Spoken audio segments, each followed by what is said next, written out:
Behind every success story, there is a long line of triumphs and defeats that remain hidden from others. These stories get condensed into journeys that minimize the struggle and wrap up with a happy ending. But we know that's not how life works. That's where From the Ashes with Mark Azoulay comes in. On today's show, you'll hear honest conversations about the challenges that Mark's guest faced and how they overcame adversity. Now, here is your host, Mark Azoulay. Welcome back to another episode of From the Ashes. I'm here with Terri Brown. She works with an organization called Face It Together, which is a addiction recovery organization. She's a peer recovery coach. She's been there. She's been through it. She works with LGBTQ. It's an incredible guest to have on the show. And you know addiction stuff is near and dear to my heart. So Terri, welcome. Thank you, Mark, for having me on board. I'm looking forward to this. Yeah, I really love what you do. I was checking out your website and looks like you're based in South Dakota and Colorado, but you work nationwide, and you said you have some international clients as well. Yes. Zoom, we all should have invested in the stock, right? After COVID, it just kind of took off, and we discovered that we can work remotely. And yeah, why not? It's great. I mean, it gives access to services to so many different people that may not have been able to get it, especially people in, inner city environments or rural environments, right, that don't have good services near them. They can log on and talk to experts. It's fantastic. Yeah. So in this show, we're going to start with your story, right? Okay. And from the ashes, we kind of talk about those stories of recovery, the Phoenix Rising stories. And from what I read about you, it sounds like you got one. So you dive right in and tell us, who are you? What's your From the Ashes story? Yeah. So I grew up in Oakland, California. Anyone that's familiar with that, it's a very, very rough town. I was surrounded by murder, gangs, drive-bys, rape, incest, molestation, all of that. And in my house wasn't much better. There was a lot of abuse, unfortunately. I was adopted as a baby, and I'm pretty sure that affected me a lot of ways as well, because I was with my birth mother for a good 2 weeks or so, and I was told that that's an initial bonding point with the mother and child. So when she decided to relinquish me, I was adopted at 6 months old. My adopted mother was physically available, but emotionally, nurturing wise, I didn't get that for whatever reason. When you're adopted, you have the mindset of, I'm going to be loved and cared for, and I'm going to be treated such and such a way. And unfortunately, that didn't happen in my situation. My mother would go out in the backyard, you pull down a branch, and she'd make us bring that in. And at the time, I was going to Catholic school, and our legs were exposed. So she would beat us with these things on our legs. And yeah, the thing, Mark, is that I was like, what did I do that was so bad to I'm a kid, Yeah, it was pretty rough. Pretty brutal. Pretty brutal, yeah. And with the sexual molestations that came from two older cousins, and no one talked about anything. You just shoved it down. And when I was about 11, I started smoking pot because A, I didn't have to feel the feelings I was feeling, or B, I could feel something else. Right. Yeah, pot's a good way to shove it down. Mm-hmm. Exactly. So that affected my life. I started rewiring my brain to learn survival skills. That's what you do. And you shove. I liken it to hitting a garbage compactor. When you hit that button, it just smashes a little bit more and a little bit more, and it just, it's all in there. So the teens came with more experiment with drugs. Here's one thing that I'm going to talk about that maybe people don't understand. But when I do talk here with two other people who've been in molestation at a young age, that when I mention it, they go, yeah. So when I was 12, I'm having sex with a 30-year-old man. Okay, so why is this 30-year-old man having sex with this 12-year-old child? All right, the molestation had made me promiscuous. It made me feel as though you like me. If we do this, maybe you'll love me, because these are the things that I just was not getting at all. And all the drama and chaos that comes with that. So this is like in the early 70s, way before crack cocaine came on the scene. There was freebasing cocaine. And I was about 14 and experimented with that. More drugs, not so much alcohol. In the beginning, it was mostly drugs. And I, at school, took a back seat because I was getting high every day, and I just didn't fit. I didn't fit anywhere. I didn't learn I didn't fit, even though I was a young child. And so I'll go over here for a minute. I ended up meeting my birth mother years ago. And she was this 19-year-old Mormon gal that came from good parents. And back in 1961, good little girls didn't have sex, and they sent her off. Oh, yeah. That's what we do. We'll just send her away. And this is some stuff that got brought up, was that she mentioned that she was raped by two light-skinned men who sounded as though they had at least a college education. And I'm like, okay, I was raped. I don't remember stuff like that. Okay. So by her saying that, it is what it is. My father was a white man, looked white to me. But by her saying that, they placed me in a black family. That was weird. That was awkward growing up because I just didn't fit. Yeah, I just never that's very fit. strange. Yeah, and for a kid, it's just you're going to see the skin differences and be like, oh, I'm not part of this. I'm not the same. Yeah. And it's part of the, I'm very familiar with the whole African American culture. That's what I was brought up in, and I relate in a lot of ways. But once again, as I said, I just never fit. And then, maybe if she wouldn't have given me up, maybe I wouldn't have been beaten. Maybe I wouldn't have been molested. All of those things go through your head. But I never had a connection with any of my family. Once again, I just did not fit. I was very much of a lone. I did things by myself alone because I just didn't want to be around the people that I was surrounded with because they were doing bad things to me. So once again, no one talked about anything. There was no talking about treatment or going over here. It's like, suck it up, pull yourself up. That happened so long ago. Just get over it. Yeah. As we're pushing this trash compactor button even more and pushing things more down further and further. So when I was about 22, I wanted to explore my sexuality more because, as I said, I knew that I liked girls at a very young age. I was asked what I wanted to be when I grew up, and I said a boy, because I thought you had to be a boy to like girl. I didn't get it. I'm 5, right? So it started off as a very beautiful day.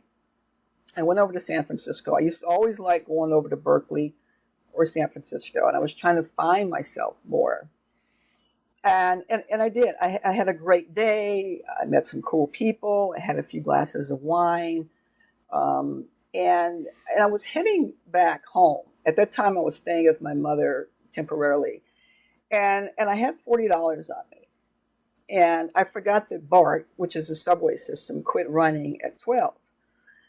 So I decided to catch the bus. Now, I had a few drinks. I was tired from dancing. The bus ride's a good 45 minutes or so. I found myself nodding, excuse me, on the bus. And when it came to my stop, I rang the bell, and I got off at the front door. And through my peripheral vision, I could see someone getting off in the rear door. And he walked very fast ahead of me. And I lived maybe 4 or 5 blocks to my mother's home, not a far walk at all. And I'm carrying, as I took my boots off, I remember my feet were hurting. And there was this this field of overgrown bushes and trees and stuff that the city just had not been really taking care of it. So as I walk by there, this guy, he jumps out right in front of me. And I knew right then I was going to be raped. Oh my God. Right? Yeah. He had been watching me. Yeah. So he's pulling me back deeper and deeper in here. And now it's like 2:30 in the morning or so. There's really no one in the streets. And I'm yelling, I'm screaming, I'm trying to fight him. And he hits me and he knocks me down. And then he picks me up by my ankles and he's banging my head on the ground. Right? Oh my God. Yeah. That's a hell of a move. Yeah. And I could just feel the blood kind of rolling down my face. And of course I submitted because it's an act of violence. Yeah. So after he was done doing what he did, he picks up my pants and he goes through the pockets and he pulls out this $40 and he looks at me and just laughs and throws the pants on me. And my first thought was, why in the hell didn't I get a damn cab? Mm-hmm. Like it was my fault, right? Mm-hmm. That was the first thing that went through my mind. I've heard that a lot with victims of rape, right? That and the culture does that, which is also really messed up. Mm-hmm. Yeah. I've heard that a lot. Yeah. So, I came out of there and I seen this guy and I asked would he go over to the payphone and call the cops. He did. The cops came, kind of drove around for a little bit. Couldn't really describe this guy anyway. It was dark out. But they took me to the hospital. They did a rape test on you. They take like 5 pieces of hair from your head, 5 from your pubic area, and they kept the pants for evidence of semen. So the policeman's bringing me home, and I had a hospital gown on. My hair was really thick back then and long, and it was just a mess. Matted blood and everything in it. It was not a very good sight. And I come through the front door of my childhood home, and my mother, she was sitting on the bed where she always sits watching her television. So when I came to the door, she's like, right in front of me. And I say to her, I says, Mom, I just got raped. And if ever in my life I needed my mother, it was at that moment. Yeah. And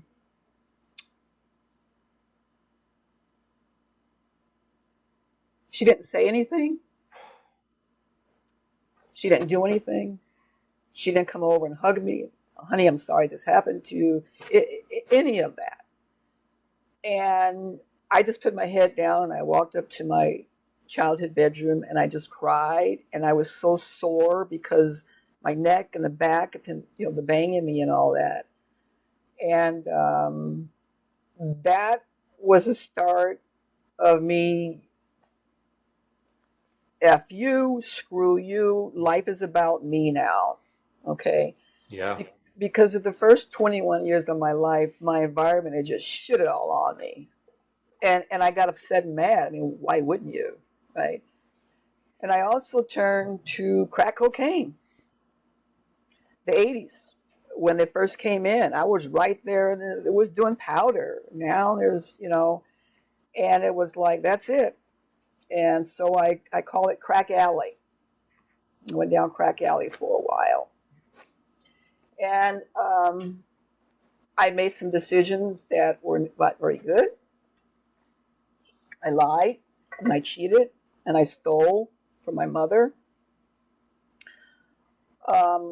This one dilapidated place I used to go to, maybe in its prime it had 40 apartments. I don't know. But it was like a trap house. I mean, lots of people had moved out, and people were still living in this. And some of the apartments were just garbage and paraphernalia, just dirty, just dirty. And one particular day, I went, and I ran out of money, like you always do. And I asked this guy, could he give me a little bit because I was a good customer. And he looks at me, and I'm going to keep it clean. He says, if you let me F you, I will. And I said, okay. And as I'm laying on this filthy floor with all of this going on around me, I could just feel the tears, coming down my eyes, because I broke it. I crossed that line that I told myself I would never, ever, ever do. And I did. And that wasn't the first time. So, I never dealt with anything. I just drank and drugged and I put on this mask and I got in dysfunctional relationships and the drama and the chaos. I wasn't going anywhere and I wasn't very happy at all. I just kept using. That's what I did. We can fast forward a little bit more and when I went to South Dakota, is where I moved to. Coming from the Bay Area, believe it or not, I moved to minus 26. It's a big change. Who does that, right? Yeah. But that's kind of a point where the rest of my story kind of takes a different turn as far as things changing. Not for the better, just a different place. So geographically, it doesn't change anything. I brought me and all of my baggage with me. Yeah, it's that adage, right? Like, no matter where you go, there you are. Exactly. Yeah, exactly. I think we'll save that for the second segment. I just want to say it's a heart-wrenching story. And I'm so happy that you're here today, that you made it through that you're out there being a support and a coach for other people that are in a similar position. Because it's just unfair shake. I mean, just so much one after another of just traumas and abuse. And it makes sense, right? When you lay it all out there, it makes sense where the drug use comes from. It makes sense where, I'd imagine the anger, the hatred came from, where, the rebelliousness came from.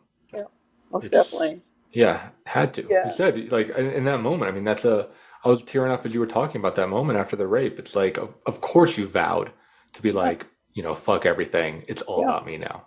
Right. And fundamentally, Mark, I was always a good person, but because of the unresolved pain and anger and the abuse and the abandonment, I acted out irrationally. That's what happened. Yeah, of course. Yeah, because like you said, your brain was scared. It was a fight and flight the whole time.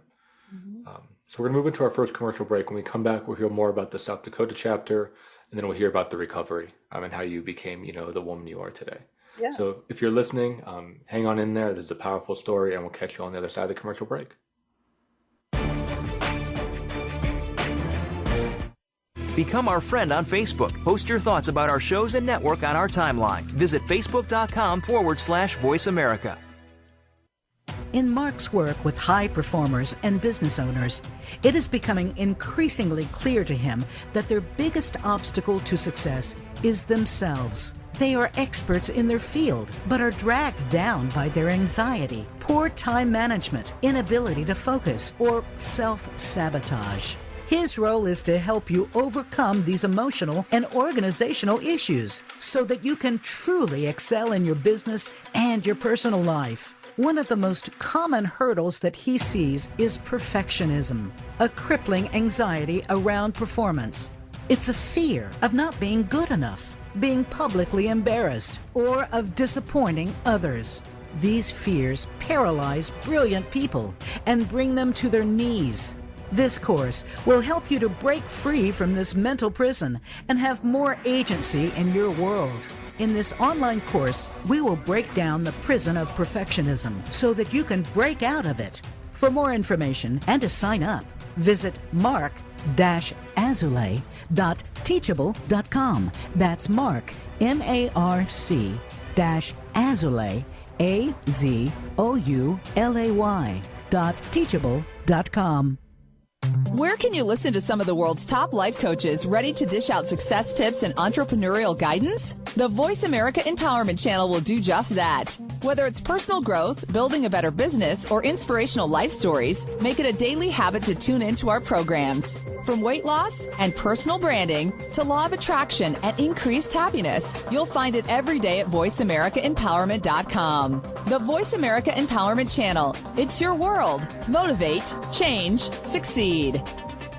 Our thoughts and feelings not only affect our own lives, but the lives of everyone around us. Find new meanings of love, authentic expressions, and better connections with the people in your life. Tune in to Love Light with Dr. Jean Marie Farish. This program will feature guests and discuss ideas that will bring a better life to you. When you find this perspective on love, it will change everything. Listen live every Friday at 12 noon Eastern Time and 9 a.m. Pacific Time on the Voice America Empowerment Channel. It's your world. Motivate, change, succeed. VoiceAmericaEmpowerment.com.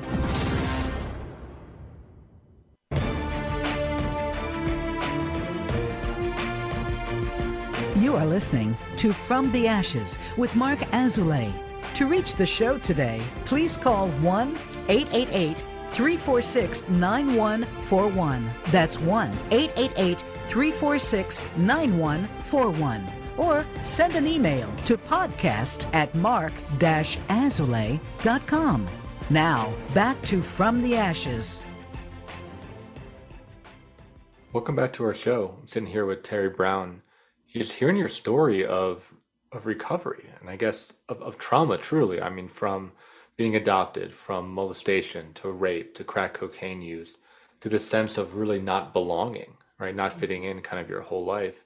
And where you left us before the break was moving to South Dakota, coming from, the Bay Area into South Dakota. I imagine that not belonging continued then, because that's a very, very different environment. Yeah. I was grasping at straws. I was becoming homeless again. I didn't have, as my mother would say, she was from the South. She had a lot of sayings, and I don't have a pot to piss in or a window to throw it out. That was one of her things, and that's where I was at. And I met someone at a local bar who convinced me to relocate to South Dakota. And I'm like, where in the hell is that? I mean, really, it's like, I remember in school, Mount Rushmore, that's about it. And my friends were like, where are you moving? I'm like, South Dakota. How did they convince you? I'm just so curious. What was the pitch?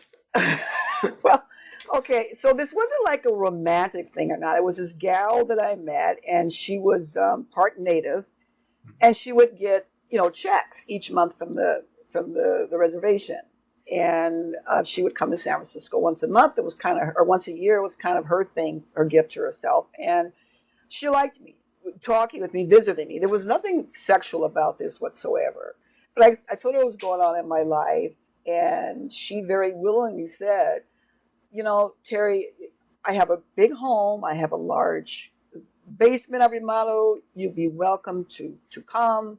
I can help you get a job. I just want to help you. And I'm like, okay, I'm running out of options.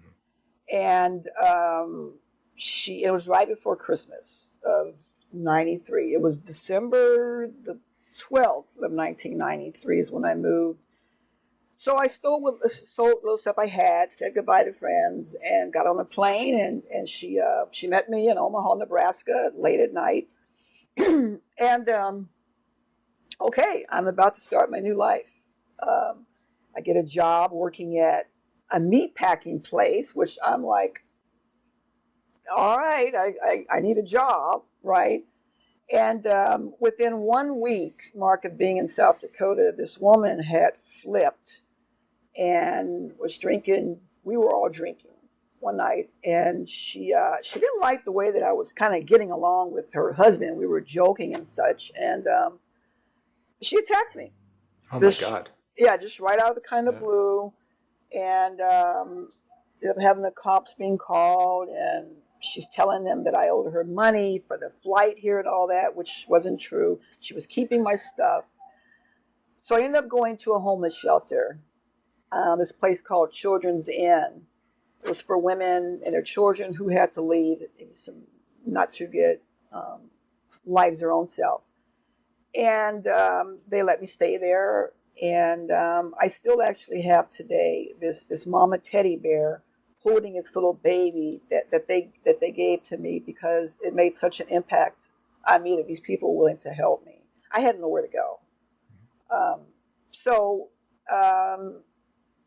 Got a job, making money. So I got there in December of 93.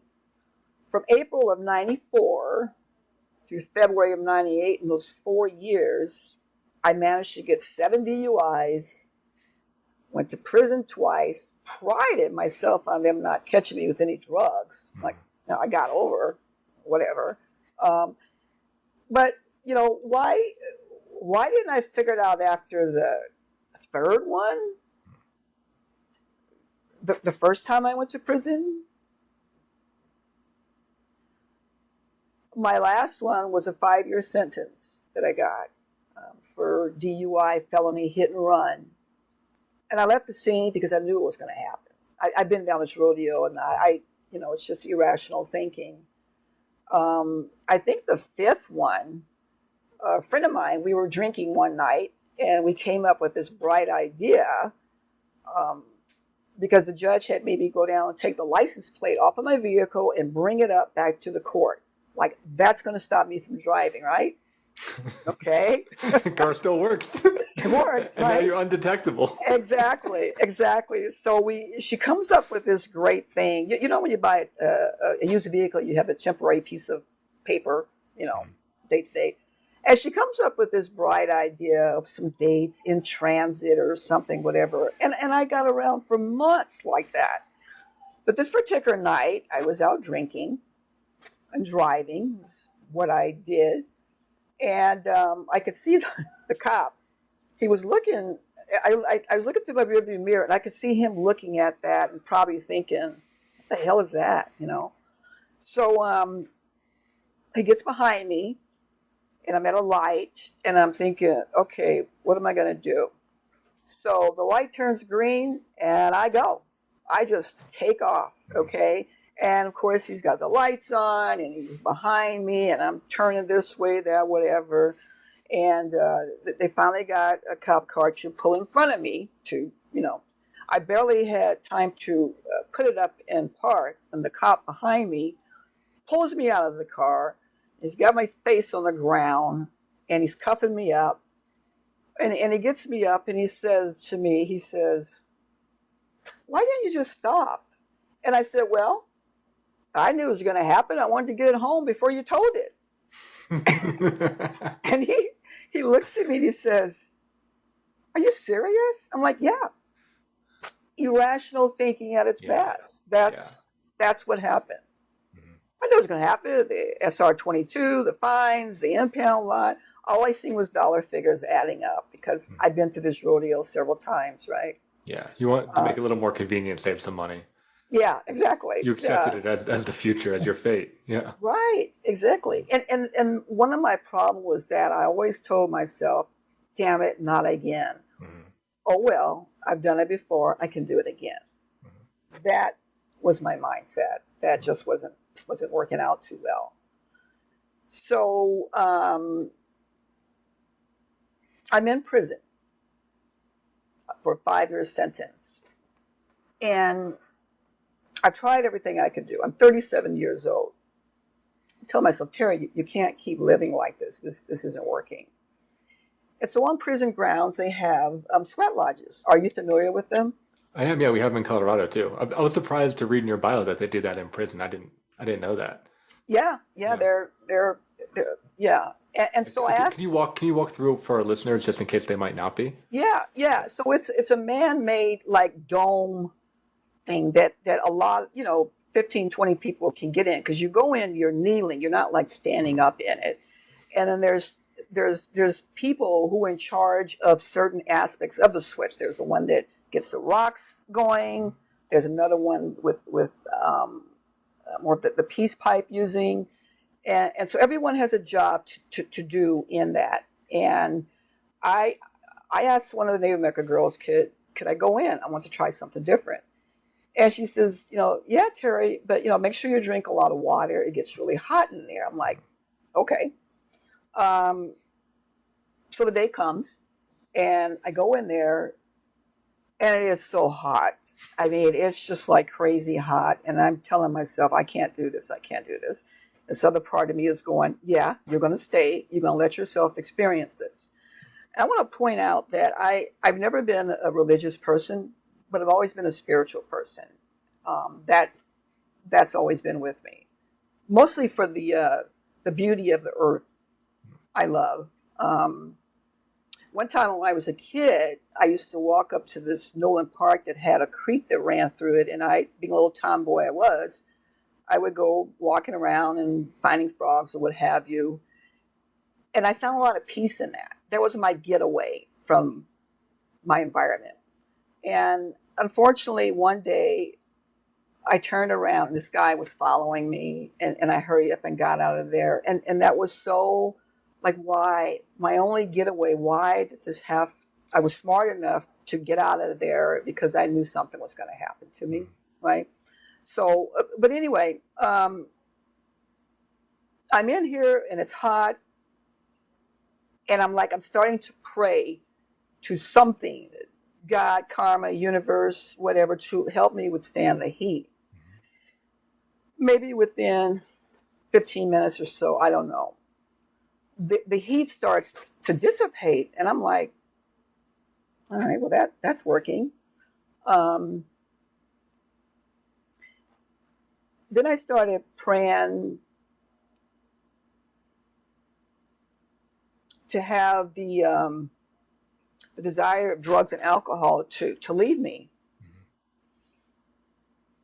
I meant it this time, and once again, a 10 or 15 window, whatever, I felt this weird, beautiful, intimate, scary, I don't know what, just go all through my body, and I just start crying. I was just completely overwhelmed with that spiritual awakening that I had.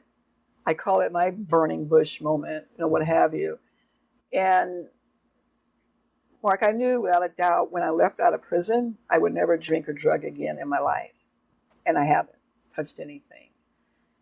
I got connected finally. That hole that I had been shoving anything and everything in me finally got full. And that trash compactor button that I kept hitting, all those years of garbage and everything that just got dumped in there, I started pulling it out and pulling it out.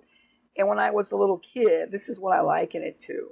When I was a little kid, before all that abuse started, it was a little tiny flower growing in my stomach, right? When I started pulling all that stuff out, the little flowers started blooming again. Yeah. And I knew I was going to be okay. I knew it.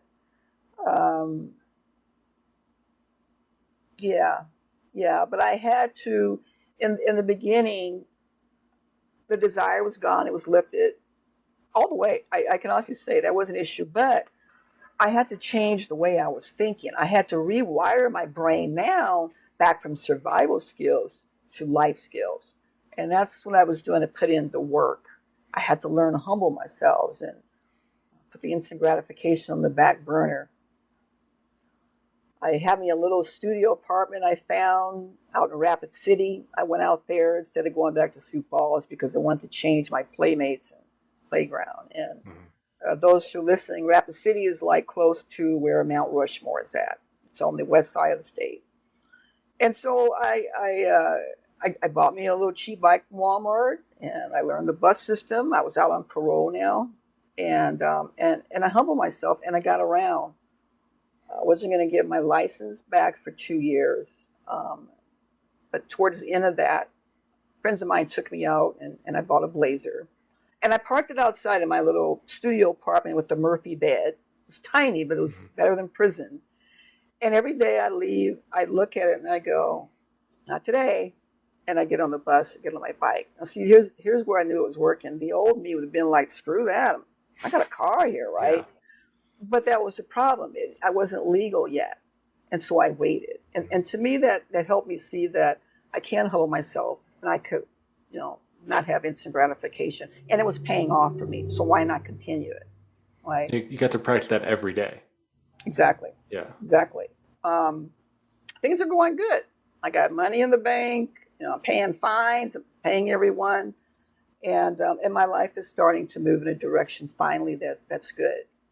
And I ended up moving back to South Dakota. Now, through the years of off and on, I had been wanting to find my birth mother. The first time when I was 16, I wrote a letter to the county, and that's when they told me that I would have to submit a letter and she would in order for a connection. I sent one letter, didn't hear anything. I let it go for years and years and years. But I wanted to find my birth mother because I wanted some questions answered. And it was until 2005, I wrote to the county again, and they didn't really help me much that time. I was trying to do some investigating, what I could do to find. My name was Laura Lynn Vergati. It's an Italian name, and that's the name they had on file. So I was trying to look for her with that last name, and I kept running into walls. I wasn't getting anywhere. And this gentleman who was helping his wife find her birth mother, I guess he started helping people. A lot of people do that. And the next time I called the county, they actually gave me this man's phone number and a contact. And I called him, and he found her. So that itself is another story in itself that happened. And I wanted to meet her. And she was living in Hurricane, Utah at the time. She was a Mormon. Her and her family were living in Oakland at the time that I was adopted. Years obviously had passed. And we were on the phone a few times. The first time I called her, I asked her, did February 18th, 1961 ring a bell with her? And she thought it was maybe someone from her high school. But I says no. And then she says to me, I know who you are. Wow. It was very, very emotional. Yeah. And like I said, if I was actively using, because not everyone, but when you're adopted, you have feelings as though you weren't wanted. I mean, that's a very common thing to feel. Some people want to know. Some people don't give a shit. They don't care. I wanted to know. Yeah, you want to know why she gave you up. Mm-hmm. Yeah. So by doing that, now you're risking another possible not wanting to meet you. So now you're getting it twice when you're born, and it's like, and that hurts, and that's hard, and she did. She was not a very well person. She actually got hooked on pharmaceuticals, fentanyl, and all this when she was living in Utah. She did pass in 2014. Basically a junkie from fentanyl and opium. So she had a lot of secrets. I was one of them. And I found a sister that I knew I had because she didn't even tell me that. And so she let both of us go, but she ended up adopting 4 more children from Guatemala because she told everyone she couldn't have kids. We were this big secret. That was pretty secretive. It's pretty eye-opening. I mean, it's like to get some closure, not the answer that you want, but I think just the courage to try to close that loop and figure out what it's all about. We got to move to our commercial break now, but when we come back, we'll dig into this a little bit more. Okay. I think there's still like an epilogue to this story. So if you're listening, hang on in there. We'll see you on the other side of the break. Follow us on Twitter at VoiceAmericaTRN. Get the lowdown on guests, new shows, and your favorites. That's VoiceAmericaTRN. In Mark's work with high performers and business owners, it is becoming increasingly clear to him that their biggest obstacle to success is themselves. They are experts in their field, but are dragged down by their anxiety, poor time management, inability to focus, or self-sabotage. His role is to help you overcome these emotional and organizational issues so that you can truly excel in your business and your personal life. One of the most common hurdles that he sees is perfectionism, a crippling anxiety around performance. It's a fear of not being good enough, being publicly embarrassed, or of disappointing others. These fears paralyze brilliant people and bring them to their knees. This course will help you to break free from this mental prison and have more agency in your world. In this online course, we will break down the prison of perfectionism so that you can break out of it. For more information and to sign up, visit mark-azulay.teachable.com. That's Mark, MARC-azulay, AZOULAY.teachable.com. Voice America programs are now available on your favorite connected device, including Amazon, Alexa, and Google Home. Through streams with Apple Podcasts, TuneIn, and iHeartRadio, listening to your favorite show is as easy as saying the show name followed by the word podcast. Hey, Alexa, play Finding Your Frequency podcast. If that doesn't work, try adding on TuneIn or on iHeartRadio or on Apple Podcasts. Are you ready to move to your next level? Listen for Empowering Women, Transforming Lives with host Rebecca Hall-Greider. Each show will focus on a central topic with discussion, guests, and your questions being featured. Our show is perfect for women who feel a call in their heart to step out in a bigger, more powerful way in their life and just need some encouragement, inspiration, and practical steps to support them on their journey. Empowering Women, Transforming Lives can be heard live every Thursday at 10 a.m. Pacific Time, 1 p.m. Eastern Time on the Voice America Empowerment Channel, with a replay of the show Sunday at 1 p.m. Pacific Time and 4 p.m. Eastern on the Voice America Variety Channel. Get the news on our shows and other happenings by following us on Twitter. Find us at Voice America TRN or twitter.com/Voice America TRN.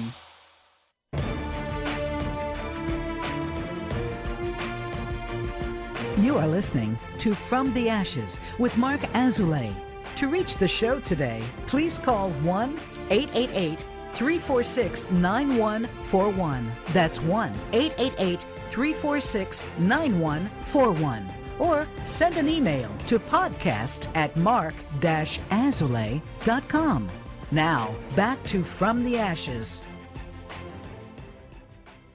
Welcome back to the story. We are continuing talking to Terri, and you left us before the break of meeting your birth mother and realizing that she has her own pain, her own sickness, her own trauma, and like you said, risking a second rejection, Right. you know, but having like the courage and the bravery to pursue it, right? Through, you know, this coach or this guy that you worked with, right, outside the county, like really going after it. Yeah. Right, really wanting to get some answers.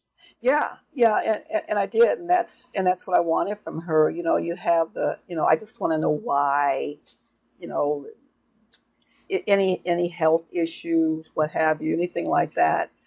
And I told her I was gay, and she didn't really like that. It was like, why can't you just keep it to yourself? Why do you have to talk about it? Ooh. And it turns out one of her daughters she adopted, she's gay as well. So I says, how does it feel having a birth child that's gay and one you adopted that's gay? I'm not trying to hide from anyone. She wasn't a very attentive person, and from what I gathered, she wasn't that way with her children she adopted. I don't think she ever got right with herself, and I think that her secrets probably kept her a bit sick. She ended up getting hooked on opiates. Believe it or not, Utah became one of the leading states for opiate use. And here's these perfect Mormons with the perfect family. These doctors was like writing out scripts. Go take the magic pill, and she was sick. She had her own secrets, and that was her cover up. So yeah, it didn't end the way I would have liked it to. We did have a dinner with myself, my sister Nina.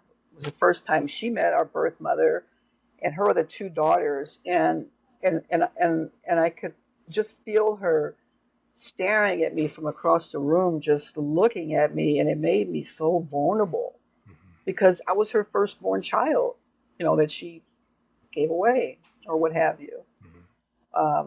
But like I said, I'm just glad I was in recovery when that happened. Went to her funeral. She ended up overdosing on her opiates, and she went through like almost $200,000 on buying from Home Shopping Network, QVC. That was another one of her addictions. Her mother had left her a big sum of money, and she spent it as fast as she could get it. It was her house was just filled with all these brand new things that she was buying to fill her empty hole, I think. So yeah, I'm glad I got to do that. The beautiful thing came out of it is I met a sister I didn't know I had. She's doing great. We're in great contact with each other. My sister that I grew up with, there really isn't a relationship there. Tony has been stuck since she was 15 when she first got into her own trauma. And I've grown so much since then, and I have to set boundaries with her because she's all over the place. Right, yeah, you don't want to get dragged back down into it. No. But hey, I love her, and I told a mutual friend, if anything happens to her, please let me know. Yeah. Yeah. So I'm curious of how you stay strong, because you're unbelievably strong and resilient to go through this. I'm wondering, do you continue with the Native American traditions or the Sweat Lodge, or does that spirituality continue to be a part of your life? It is, believe it or not. And when I tell people that, they're like, "Oh, that happened to me like that." I'm like, I don't know what to tell you. It worked for me, and I value myself. I found myself. I invested in myself, and I will never lose me again, no matter what it takes. I'm kind. I'm considerate. I don't believe in sugarcoating anything. I say what it is. Let's do it, and it works. And that's one of the reasons why I do what I do today. Is peer coaching. I found out about it back in 2009, and I was like, wow, this sounds really cool. I want to be a part of this.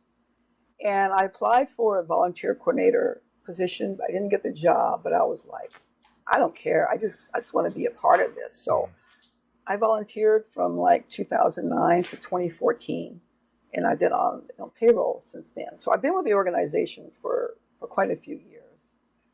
And so, throughout this, everything I've been through, Mark, the molestation, the rape, the child abuse, all of that stuff, strong as a horse, my genetics. Nobody believes me when I tell them I'm 61. I don't even dye my hair, and I had good genetics, right? So all through that. But December 19th of 2019, I'm coughing up blood. I'm like, what the hell is this shit, And I did a little bit more, and a couple of days later, I coughed up this, a chunk of blood clot or something, and I take it to my doctor. And she says, Terri, I believe you have cancer. Oh, God. I believe you have stage 3 cancer. And I'm like, what? What are you talking about? You don't have cancer. You've been healthy as a horse. And sure, I had stage 3 non-small cell cancer. And I went through the whole anger, piss, this isn't right, this isn't fair, all of those feelings and emotions. And then, my wife, her oldest daughter was battling her own cancer. She ended up passing at 37 for her breast cancer. So I went through the chemo and the radiation, and it really changed my life. It made me more in tune with different perspectives in life as far as what's important, what's not, who to give up, who to keep. And I figured I have 2 options. I can either die from cancer, or I could learn to live with it. Pick one. There's no do-over. Yeah. There's no take-backs, right?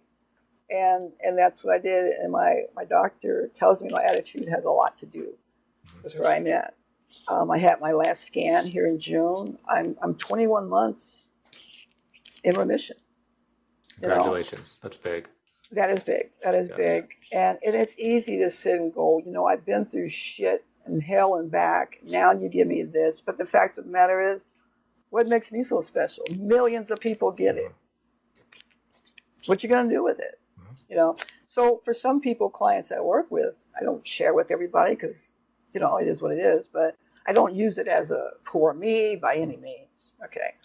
But it's like, maybe you should look at something from a different perspective. When something like this is put on your plate, you look at life differently, and all this small petty stuff, like, whatever.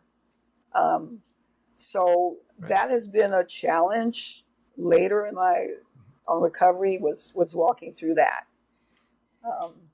Can you say a little bit more about that as we're moving towards our end here, about this, like a clarifying process? I'm hearing that, like, the sweat lodge, you had to, like, let some shit go, right? Moving, you had to let some shit go. Yes. From the cancer, you have to let some shit go. It sounds like a lot of your life, the message has been, like, get Purge. clear. Yes. Purge. Yeah. Purge. Before I moved here to Florida, I had this huge yard sale with the mindset of, if it's not bringing me joy, it's got to go. Mm-hmm. Nothing's coming back in the house. And that's what I did, because it was purging. I love purging. Get rid of it. Why are you hanging on to this stuff that's just dragging you down? And that message helps a lot of people. I don't suggest or tell anyone what they need to do, because people already know what they need to do. They just need to do it, right? So when I'm not going to tell anyone to do anything I'm not going to do. I don't believe in lip service. If I'm not doing it, I'm a stickler on that, because what's the point, right? And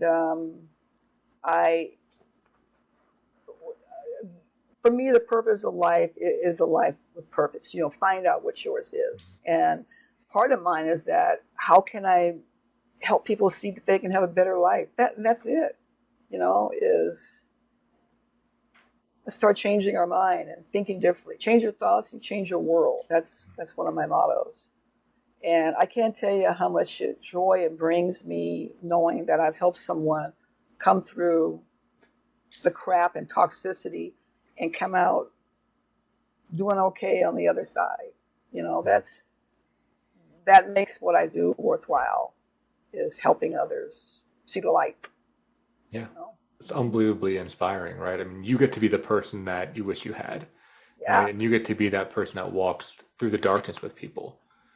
And helping them, like you said, see the light and deal with those moments of hopelessness, because we got them, right? Those moments of giving up, those moments of wanting to kill yourself or OD or whatever it is. Right. It's really powerful to have someone like you to be there. And trust me, I've heard some stuff. For sure. But it's for childhood trauma. Most people who are addiction in this world is from childhood trauma. It's all around us. There's a stigma with addiction. There's a big stigma with mental health. And we damn for sure don't want to talk about the childhood trauma. We're not going there, but that's the problem. That's the problem, yeah. We're not talking about it. Yeah, so it just gets buried and people, drug and drink. So, fortunately, we start to wrap up here, Terri, but can you let people know if they want to learn more about you, if they want to learn more about your organization, where they might find you? Yeah, you can go on our webpage. It's wefaceit.org. And when you get on there, there's a little green button you can hit. It lets you get in, and you can fill out the information. Someone will get back with you onboarding, and we try to place people we think is the best fit, because all of our coaches have backgrounds. Maybe you'd be a better fit than others, and then we just start the process of either coming in person or doing Zoom meetings. We do calls as well, and we also have a data-driven analysis that we use that shows that what we're doing is actually working. We have people do this recovery capital index, covers all areas of your life, food, shelter, work, health, whatever, and we have them take this and answer it honestly. And we use that as a gauge for the first one. And then we do another one every 30 days and just watching it rise up. That's beautiful. It shows that what we're doing is making a difference. We're not just saying we are, we are. Yeah, putting your money where your mouth is, right? You're actually changing out there, changing lives. Yes, and we also work with loved ones as well. I want to mention that for people who have family members to understand why more. I think that's super helpful. Yeah, the caregivers' loved ones are also kind of underserved. So, yeah, thank you so much for joining. If you're listening out there, really double underline this, like check out the website, check out Terri. It's so powerful to hear from somebody who's been there, right? That has like kind of that street level knowledge, that really knows the ins and outs of the emotions, that knows about the survival strategies. It's really effective. So if you or someone else you know is struggling with addiction, definitely reach out and give them a call. So Terri, thanks so much for being on the show. Really appreciate it. Honored to hear your story. Yeah. For those listeners, thank you so much for tuning in. If you like this, share it. Give us a 5-star review. Get out the message to somebody who needs it. And we'll see you next week on another episode of From the Ashes.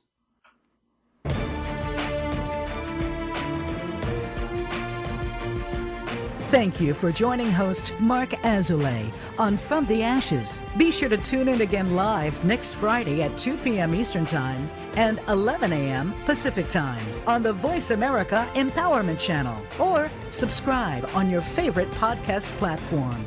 Meet triumph and defeat and treat those two imposters the same.